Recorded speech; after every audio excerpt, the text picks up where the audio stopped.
আসসালামু আলাইকুম ওয়া রাহমাতুল্লাহি ওয়া বারাকাতুহু।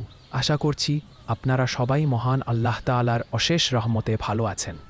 আমি কিছু শিক্ষণীয় পাঠ্যে ছোট গল্পে বড় শিক্ষা চ্যানেলের একজন সদস্য। আজও নতুন আরেকটি ভিডিওতে আপনাদের সঙ্গে একটি বিশেষ দোয়া শেয়ার করব। দোয়াটি আকারে ছোট হলেও এর ফজিলত ও গুরুত্ব অনেক বেশি। চলুন তাহলে দেরি না করে শুরু করা যাক। রব্বানা লা তুজিগ কুলুবানা বাদা ইদ হাদাইতানা ওয়াহাব লানা মিন লাদুনকা রাহমাতান ইন্নাকা আনতাল ওয়াহাব। সূরা আলে ইমরান আয়াত ৮।